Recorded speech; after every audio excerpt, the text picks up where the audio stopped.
반갑습니다. 오늘 이 시간은 말씀을 보기에 앞서서 제가 하나의 광고성 메시지를 전달하려고 이 자리에 섰습니다. 먼저 성경 말씀을 한 구절을 보고 이야기를 이어나가도록 하겠습니다.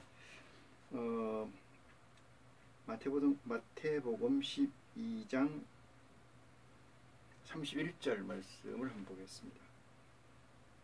그러므로 내가 너희에게 이르노니 사람의 모든 죄와 회방은 사하심을 얻되 이랬습니다. 사람의 모든 행위와 회방과 죄는 사하심을 얻을 수 있으나 이랬어요. 성령을 회방하는 것은 사하심을 얻지 못하겠고 이렇게 얘기했습니다. 성령을 회하심은 사하심을 얻지 못하겠고, 또 누구든지 말로 인자를 거역하면은 이랬습니다. 말로 인자를 거역하면은 사하심을 얻을 수 있으되, 누구든지 말로 성령을 거역하면은 이 세상과 오는 세상에서도 사하심을 얻지 못하리라, 이렇게 말씀을 하셨습니다. 이 말씀이 어떤 의미인가, 이 문제에 대해서 우리는 깊은 사고와 사유를 해야 될 줄 믿습니다. 왜 그러냐 하면 이 말씀은 우리를 구원해 주실 그리스도의 말씀뿐만 아니고 그 그리스도의 말씀 중에서 제일 핵심이 되는 말씀이다, 이렇게 말씀드릴 수가 있습니다. 그래서 그리스도 내 자신에 관해서는 말로나 또는 이 믿음을 버릴 수는 있으되, 그렇다고 하더라도 구원에 관한 것에 대해서 큰 문제는 되지 않으나 성령을 거역하라면 너희가 이 세상과 오는 세상에서도 구원을 받을 수 없다, 이렇게 말씀을 하신 것을 우리는 알 수가 있습니다. 그러면은 여기서 말씀하시는 성령, 다시 말해서 성령을 회방하는 것은, 그 다음에 32절에 성령을 거역하면은 이렇게 얘기를 했습니다만은, 여기에 관해서 이 성령이 무엇인가, 이 성령은 요한복음으로 말씀을 넘어가서 보시도록 하겠습니다. 요한복음 14장 16절로 보시겠습니다. 요한복음 14장 16절. 내가 아버지께 구하겠으니, 이렇게 얘기를 하셨어요. 내가 아버지께 구하겠으니 그가 또 다른 보혜사를 너희에게 주사 영원토록 너희와 함께 있게 하시리라 했습니다. 저는 진리의 영이라, 이렇게 규정을 하고요. 세상은 능히 저를 받지 못하나니 이는 저를 보지도 못하고 알지도 못함이라. 그러나 너희는 저를 아나니 저는 너희와 함께 거하시며 너희 속에 계시겠음이라, 이렇게 얘기를 하시고요. 내가 너희를 고와 같이 버려두지 아니하고 너희에게로 오리라, 이렇게 말씀을 하셨습니다. 그래서 이 세상은 알지 못하나 너희가 안다는 이 진리의 영을 예수 그리스도께서는 이 지금 마태복음 12장 31절 32절에 말씀하시는 이 성령입니다. 이 성령을 구체적으로 적시해서 진리의 성령이다, 이렇게 얘기하고, 이 진리의 성령이 이 땅에 올 때 세상 사람들은 모르지만 너희는 아나니 그가 너희를 영원히 내게로 인도하리라, 이렇게 말씀을 하고 계시는 것을 우리는 알 수가 있습니다. 다시 이 말씀을 요한복음 16장으로 넘어가서 7절로 보시겠습니다. 16장 7절로 보시면은 내가 너희에게 실상을 말하노니 내가 떠나가는 것이 너희에게 유익이라, 이렇게 얘기합니다. 내가 떠나간다는 것은 12제자와 많은 예수를 따르는 무리들을 뒤로 하고 예수 그리스도의 사역이 끝났기 때문에 하나님께로 올라가는 이 일을 가지고 떠나가는 것이라고 얘기를 했습니다. 예수 그리스도는 어떤 플래닝 안에서의 일을 하고 있는 거죠. 우리는 그 플래닝 전체를 모르기 때문에 그 당시에 예수를 쫓던 무리들은 어디로 가시나이까, 이렇게 묻기도 하고, 제가 뭐 딴 나라로 가려고 하나, 아니면은 지금은 너희가 나오고 있으나 너희가 나중에 나를 따라오지 못한다 이런 얘기들이 되면서 상당히 이질감 느끼고 색다르게 응대를 하고 있습니다만 사실은 예수 그리스도는 대단히 짜여져 있는 잘 짜여져 있는 하나님의 플래닝 속에서 그 사역을 담당하시고 메시지를 우리에게 주신다. 이 사실을 우리는 간과해서는 안 된다. 그래서 7절 그러나 내가 너희에게 실상을 말하노니 내가 떠나가는 것이 너희에게 유익이라 이렇게 해서 떠나간다는 것은 함께 하지 않는다 이런 얘기죠. 실체가 함께 하지 않는다 이렇게 말씀을 드릴 수가 있습니다. 여기서 실체라는 것은 육체 플러스 영을 얘기하는데 육체가 같이 있지 않다 이렇게 얘기를 하는 것이죠. 그러면 예수 그리스도는 떠나가는 것이 왜 우리에게 유익이라고 말씀을 하셨을까? 그 문제에 관해서 그 다음에 이어집니다. 떠나가는 것이 너희에게 유익이라 내가 떠나가지 아니하면은 보혜사가 너희에게로 오시지 아니할 것이요 이렇게 얘기합니다. 보혜사가 너희에게로 오시지 아니할 것이요. 그래서 보혜사라고 얘기를 했습니다만 그것은 아까 14장에 나와 있는 것처럼 진리의 영이다 이렇게 얘기합니다. 보혜사 이꼬로 진리의 영. 보혜사를 왜 보혜사라고 그랬냐면 예수님이 이 땅에 그리스도로 오시는 것 자체도 보혜의 은혜의 사역이 있었기 때문에 보혜사라고 지칭될 수가 있고 지칭돼야 한다고 생각합니다. 그래서 또 다른이라는 것은 두 번째가 됩니다만은 예수님이 아버지께 구해서 다시 그런 사역을 가지고 있는 존재를 구하고 이 땅에 오시게 된다. 그것을 하늘에서는 적정한 이름, 마땅한 이름이 진리의 영이라고 예수님은 14장 17절에 적시를 해주고 계십니다. 그래서 16장 다시 본문으로 보시면은 보혜사가 너희에게로 오시지 아니할 것이요 가면은 그가 내가 그를 너희에게로 보내리니 이랬습니다. 그가 하나님께서 예수님이 올라가시면 예수님이 아버지께 부탁한 그 성령이 너희에게로 오신다 이런 얘기죠.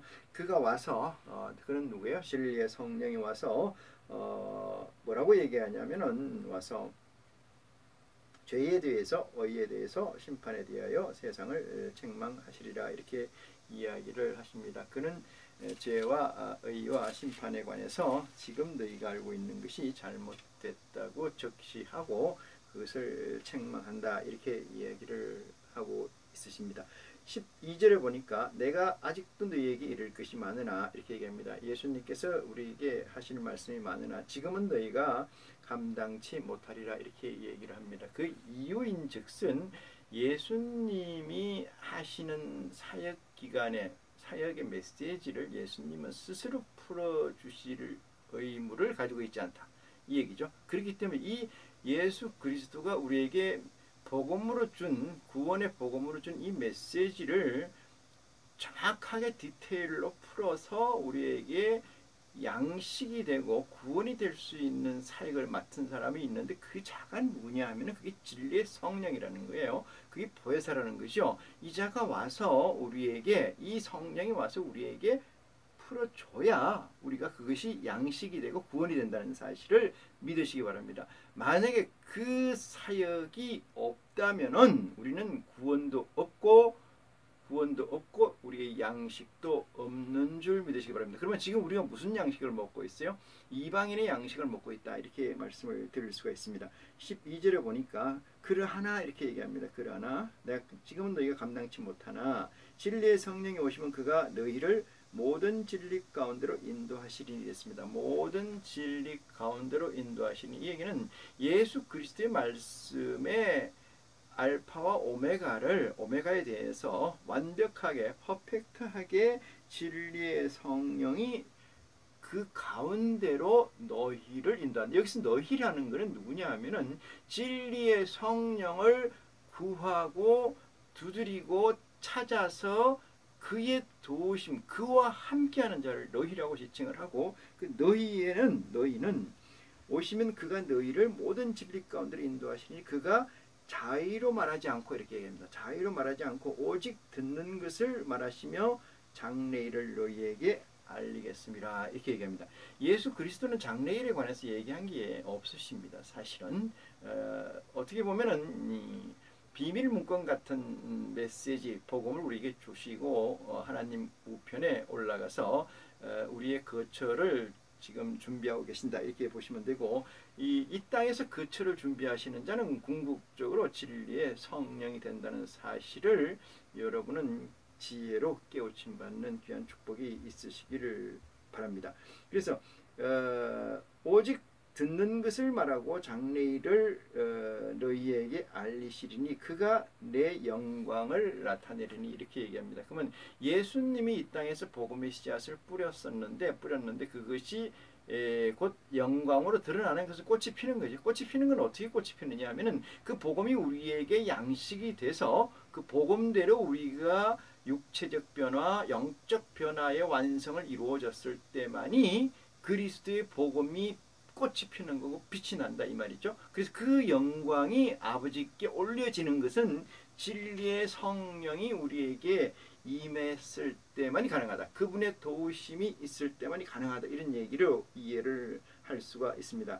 14절입니다. 그가 내 영광을 나타내니 내 것을 가지고 너희에게 알리겠습니다. 이렇게 얘기를 하고요. 15절에 무릇 아버지께 있는 것을 다 내 것이라 그러므로 내가 말하기를 그가 내 것을 가지고 너희에게 알리리라 하였노라 이렇게 이야기를 합니다. 그러면 그가 너희에게 내 것을 가지고라니까 뭐요? 예수께서 이 땅에서 복음으로 구원의 복음으로 주신 이 메시지를 가지고 이 얘기죠. 이 메시지를 가지고 그 밖에 있는 것은 의미가 없는 거고 관계되는 거나 아무 뜻이 없는 거죠. 그러면 핵심적인 것은 예수 그리스도의 3년의 공생애에 관해서 장성한 자의 분량으로 얘기해 놓은 이 메시지를 어떻게 풀어서 우리에게 양식이 되고 뼈가 되고 살이 될 수 있게끔 우리에게 주시는 그 능력자이시는 누구시다? 진리의 성령이시다 이 말입니다. 이 진리의 성령이 우리에게 도움을 주지 않는다면 우리는 이 말씀은 그냥 그 종이 위에 써져 있는 글과도 같다. 어쩌면은 아무 의미가 없는 그냥 텍스트일 뿐이다. 이렇게 이야기를 드릴 수가 있습니다. 그래서 마태복음 12장 처음에 아까 보셨던 그 말씀을 보시면은 예수님께서 왜 이 말씀을 여기에다가 이렇게 기록해 놓으셨는지 우리는 알 수가 있습니다. 다시 보면은 31절을 봅니다. 그러나 내가 너희에게 이르노니 사람의 모든 죄와 회방은 사람의 모든 죄와 회방, 성령의 회방이죠. 회방은 사심을 얻되 성령을 회방하는 것은 예수 그리스도의 사역에 관해서 회방하는 것은 의미가 없다 이 말씀이죠. 사역에 관해서 회방하는 건 의미가 없다. 이게 귀한 메시지가 숨겨져 있습니다만은 사심을 얻지 못하겠고 이랬습니다. 그러니까 성령을 회방하는 것은 사심을 얻지 못하겠고 그 전에 예수님께서 31절에 이렇게 내가 너희에게 이르노니 사람이 모든 죄와 회방은 사심을 얻되 성령을 회방하는 것은 사심을 얻지 못하다. 예수 그리스도의 자신은 빠져 있습니다만 이 각설하고 내가 아버지께 부탁해서 너희에게 보내주는 그 성령, 진리의 성령을 너희가 받지 못하면은 다시 말해 너희가 같이 있지 않으면은 너희가 그를 통해서 이 복음 메시지를 받지 않는다면은 이 얘기가 전제되는 거죠. 그래서 31절에 또 누구든지 말로 인자를 거역하면 인자는 예수를 얘기합니다만은 인자를 거역하면은 사심을 얻되 이랬습니다. 사심을 얻되 인자를 거역하면 사심을 얻되 누구든지 말로 성령을 거역하면 예수를 그리스도가 아니라고 부정하던 예수가 잘못됐다고 얘기하던 그건 관계없다 이런 말이죠. 그건 관계없어요. 누구를 거역하면 성령을 거역하면 왜 성령은 누굴 걸 얘기하니까 예수 그리스도 걸 가지고 얘기하는 거 아니겠습니까? 그 앞에 얘기는 의미가 없는 얘기예요. 사실은 같은 얘기입니다만은 지금 너희가 공부를 안 하고 이러는 건 관계없다. 그렇지만 진리의 성령의 도우심을 너희가 받지 못하는 이 컨디션이라면은 조건이라면은 너희에게 이 세상과 저 세상에서 오는 구원은 없다. 이렇게 말씀을 하고 계십니다. 오늘 제가 왜 이 말씀을 드리냐면은 하나님은 전지전능한 자이시고 우리를 지으시고 우리의 생사화복을 주관하시는 분이라고 아마도 예수를 그리스도라고 고백하는 자들에게는 그것이 도구마처럼 정언명령처럼 각인돼 있을 것이라고 저는 생각합니다. 그러면은 전지전능자이신 분이 하물며 이웃집 아저씨나 어떤 A 교수나 A 박사가 하는 얘기쯤으로 생각한다면은 이것은 정말로 넌센스다 이렇게 말씀을 드릴 수가 있습니다. 지난달로 기억합니다만 서울대학교에서 이 트루스 프롬이라는 게 있고 거기에서 주관을 해서 아마 미국에 있는 교수로 생각합니다만 분이 오셔서 책을 썼는데 그 책이 신은 죽지 않았다 이렇게 제목으로 되어 있고 그걸 아마 무료로 배분하는 걸로 알고 있어요. 아마 책은 2016년 나온 걸로 생각합니다만은 제목에서 얘기하는 것이 뭐가 숨겨져 있느냐면 신은 죽었다라고 하는 것의 부정이죠. 그걸 부정해야만 신은 존재하기 때문에 그러면 신은 죽었다라고 하는 얘기가 누구냐? 그게 니체란 말이에요. 그게 니체인데 니체는 신은 죽었다고 얘기를 과연 했느냐 이 문제에 관해서 우리는 깊은 사유를 해봐야 합니다. 니체는 어떤 사람은 자신도 그렇게 얘기합니다만 광기의 철학자 또는 망치의 철학자 또는 아주 괴짜의 철학자 온갖 이름으로 온갖 수식되고 있는 사람이 니체가 아닌가 생각을 합니다. 그는 짜라트라투스는 이렇게 말했다는 이 짜라트라투스 이 바벨론에서 있었던 배화교라고 합니다만은 그 교주를 얘기하는 건데 그 교주의 이름을 따서 그 교주가 아마 이 세상에서 존재했던 이 선각자 내지는 구원자 온갖 칭호를 붙여도 관계없습니다만은 그 사람 선지자 중에 선지자를 짜라투스스 그렇게 배화교의 교주로 생각을 한 모양이에요. 그 사람은 이렇게 말했다. 다시 말해서 그 인간이 존재한 이래 인성을 가지고 얘기했던 모든 가치의 탑에 있는 존재 그것이 짜라트루투스고 짜라투스는 이렇게 말했다라고 그것이 누구의 입을 빌어서 니체의 자신의 입을 빌어서 쓴 글이 그 책이거든요. 그것을 니체는 제5경이라고 얘기를 했다고 합니다. 5경이라는 것은 구약에 있는 토라를 얘기하는 게 아니고 신약에서 있는 마태, 마가, 누가, 요한을 얘기합니다만 그 네 권의 책 다음에 5권으로 써져 있는 게 당신의 이 책이다 이렇게 얘기를 합니다. 조금 전에 얘기했던 그 교수라고 저는 기억을 합니다만 그분이 하신 서울대학교 강의에서 이런 얘기를 했어요. 짜라트루투스가 이 니체가 한 신은 죽었다고 한 말에서 당신은 의미를 둔다면은 당신들이 생각하고 있는 그 신에 관한 이미지가 죽었다 또는 다르다 이 표현으로 당신은 이해한다라고 생각합니다.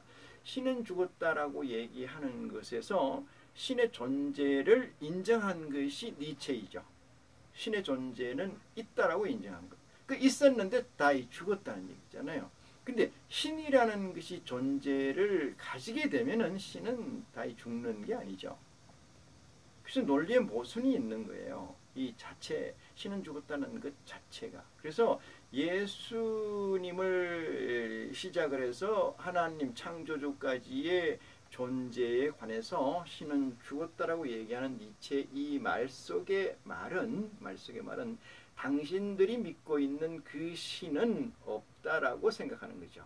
저는 그렇게 생각을 합니다. 그래서 이 교수의 얘기가 저는 다 강연을 듣지는 않았습니다만 아마 대단한 의미로 다가가지 않나 이런 생각을 한번 해봅니다. 그리고 제가 요즘 관심 있게 보는 책이 아마 이 책인데 존재의 심리학이라고 에이브람 H.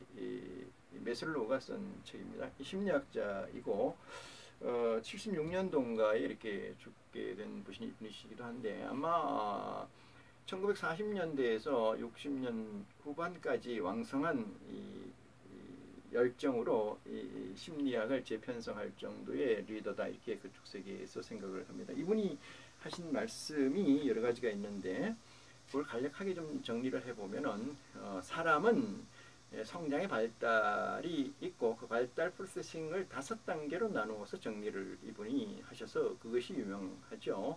그래서 첫 번째는 생리적 욕구라고 합니다만 생리적 욕구라는 것이 무엇을 먹을까, 무엇을 입을까, 무엇을 마실까 이렇게 정리를 합니다. 그래서 마시는 것과 먹는 것과 입는 것은 자는 것도 또 해당되겠습니다만 하여튼 인간이면 기초적으로 이건 인간이 아니면 동물들은 그런 거에 관해서 크게 염려하거나 그것이 뭐 준비되어야 된다 이런 건 없는 것 같습니다. 단지 인간이라는 존재는 이것이 갖추어졌을 때 인성이 형성되고 그 다음 단계 욕구를 구한다 이렇게 얘기를 하는 의미에서 생물학적 욕구 이렇게 얘기를 하고 기초 욕구 이렇게 얘기를 합니다.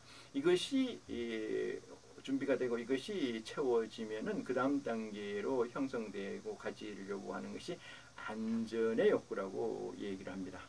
제가 얘기하는 건 매슬로우의 얘기 논리죠. 그래서 이 책은 매슬로우가 그 당시에 각 대학이나 뭐 정신의학 미국에 있는 정신의학 협회 그쪽에서 강의 또는 논문을 14편인가 정도를 묶어서 써놓은 책입니다. 구체적으로 뭐 이렇게 교과서처럼 ABC로 이렇게 서술해 놓은 것은 없습니다. 그래서 두 번째 욕구 단계가 안전이라는 얘기죠. 안전. 세 번째 욕구는 안전이라는 건 첫 번째 욕구가 안정적으로 지속되는 걸 원한다 이런 얘기로 저는 이해를 합니다. 세 번째 욕구는 이제 소속과 사랑이라는 얘기인데요. 사람은 사회적 동물이죠. 사회적 동물입니다. 그래서 그 사회에 나도 소속돼 있다. 작게는 그 사회 안에 어떠한 서클, 어떠한 단체에 나는 소속돼 있다. 더 좋게 얘기하면 나는 가정을 가지고 있다. 누구 집 아들이고 누구 집 아빠고 누구 집 엄마 이런 소속. 그게 있을 때 그 다음에 생성되는 것이 같이 생성되는 것이 사랑이다. 이렇게 생각을 정리를 매슬로는 하고 있습니다. 그 다음에 네 번째가 자존이라고 합니다. 아마 그 단계를 넘어서면은 인간으로서의 스스로 섰다. 뭐 공자가 얘기하는 게 맞을런지 모르겠습니다만 40의 부록이고 50의 입신이라고 지천명인가요? 그래서 하늘의 명을 알게 되는 나이가 50이다 이렇게 얘기를 한 것처럼 아마 매슬로가 얘기하는 것은 네 번째 단계 자존이라는 의미가 아니겠는가 이렇게 생각을 합니다. 모순되게도 이 공자도 50대쯤에 실업이 돼가지고 직장을 못 구하고 뭐 먹고 사는 일에 힘들었다 이렇게 얘기를 하기도 합니다만은 어쨌든 이 매슬로가 얘기한 네 번째의 단계는 이 사랑 그다음에 이 소속감을 가지게 하는 거다 이렇게 얘기를 합니다. 책이 좀 뭐 현학적이어서 좀 어렵긴 합니다만은 가지고 중심 있게 보면 대단히 뜻 있는 말씀들이 많다 이렇게 생각이 되고요.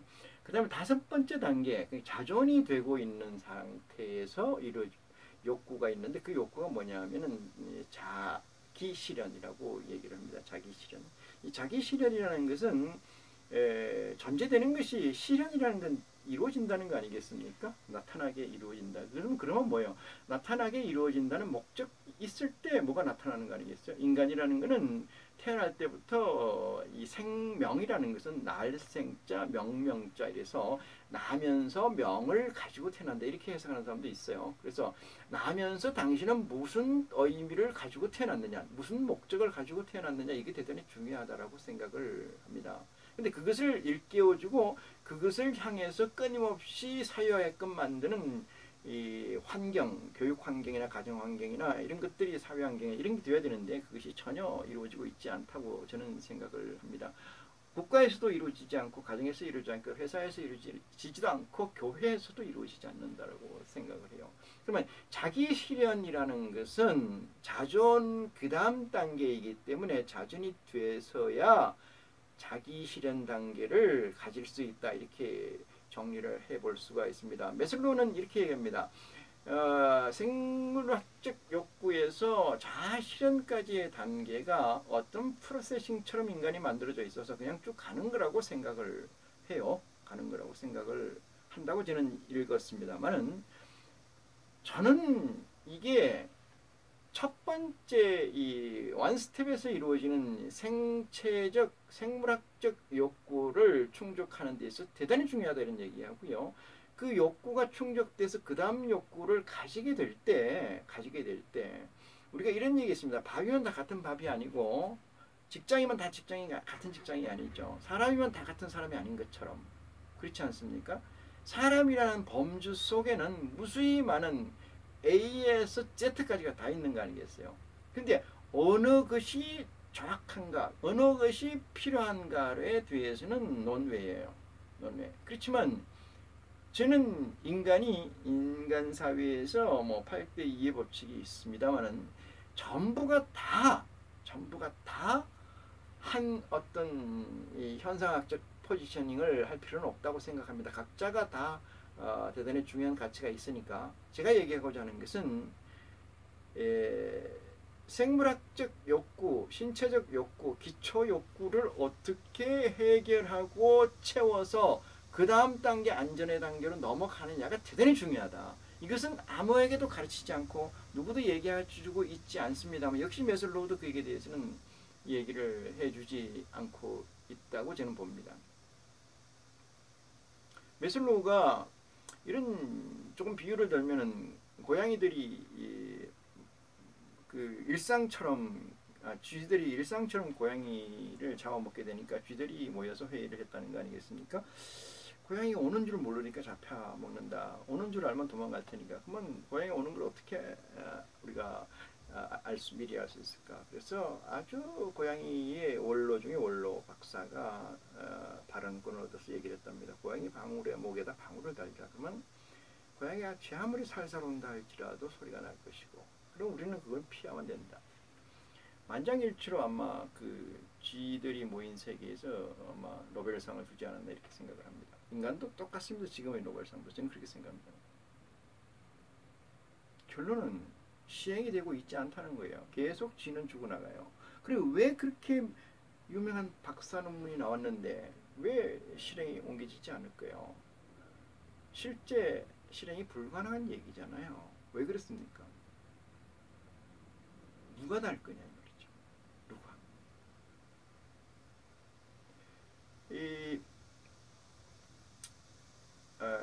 에드워드 윌슨이 쓴 그 책에 보면은 초개체성에 관해서 얘기를 합니다. 초개체성이라는 것은 인간이 그 존재하는 그 개체가 전체를 위해 존재하는 거지, 자기라는 건 없는 걸 초개체성이죠. 그래서 전체가 모여서 하나의 개체성을 얘기하는 걸 초개체성이라고 얘기를 합니다만은, 사람은 그렇지 않습니다. 개개인이 다, 인간이란 범주에 있지만 개개인이 다 하나의 독립된 존재이기 때문에 죽음이라는 걸 두려워하죠. 그리고 초개체성에 있는 개미 같은 경우나 벌 같은 경우는 죽는 줄 알면서 덤벼듭니다. 그래서 죽는 줄 알면서 말벌이 일벌들에게 들어오면 한 마리가 수천 마리를 죽인답니다. 죽일 수 있는 역량을 가지고 있다고 합니다. 그래서 어떻게 죽이냐? 1대1로 싸워서 죽이는 거예요. 그런데 얘들이 한꺼번에 덤벼드는 걸 모르는 거죠. 그냥 줄로 서서 덤벼드는 것처럼 마치. 그러면 그 입으로 무는 아구가 아파서 못 죽일 수는 있을지 모르겠지만 하여튼 몇천 마리까지 죽일 수 있는 능력이 있대. 그 말벌 한 마리가. 그런데도 어쨌든 이 애들은 끊임없이 뒤를 물고 들이댑니다. 사람은 그렇게 할 수 있을까요? 없지 않습니까? 자, 고양이 목에다 방울을 다는데 쥐들이 가서 죽더라도 계속 덤벼드느냐? 초개체성이 아닙니다. 누구? 쥐새끼들도. 그걸 죽는 거 보면 도망가요. 사람도 마찬가지입니다. 죽는 거 보면 도망가요.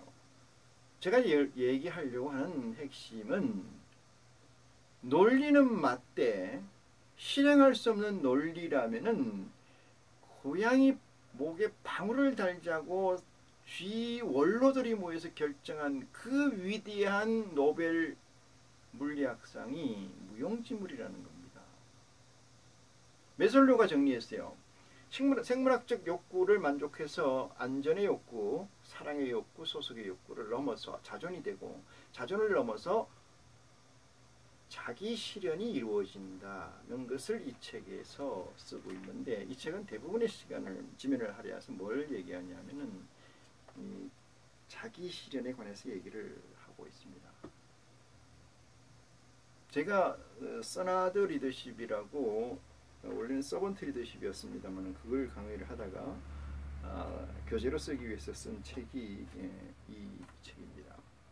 이게 제로의 시간값 사랑은 그것이다, 이 얘기를 조금 뒤에 하려고 합니다만은, 어쨌든 이 사람은, 이 메슬로는 이렇게 얘기를 합니다.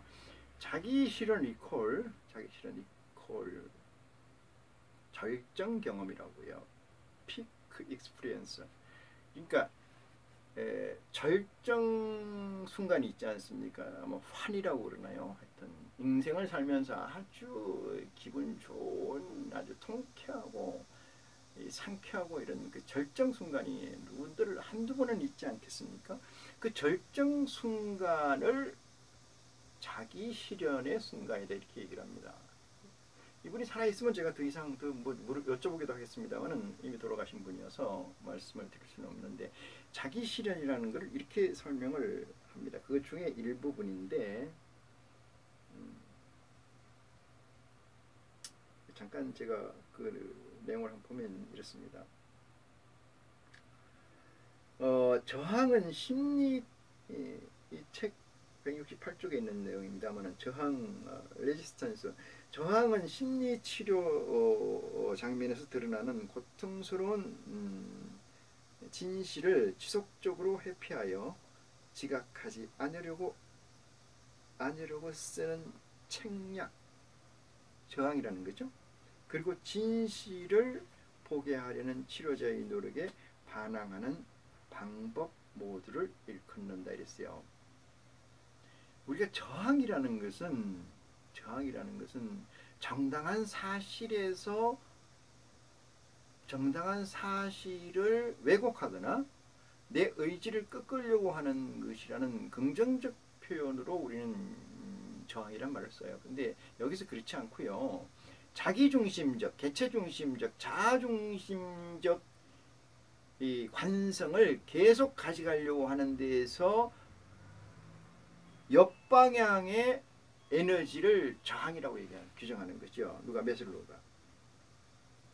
그렇게 규정합니다. 그 다음에 보면은 뭐 많은 얘기를 다 설명할 수는 없고요.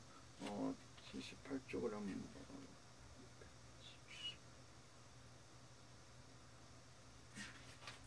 178쪽입니다만은 이분이 쓴 책 중에 이렇게 얘기를 합니다.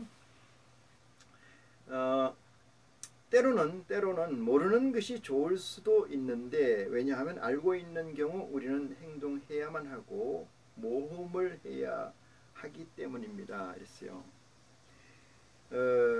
모르는 것이 좋을 수 있는데, 왜냐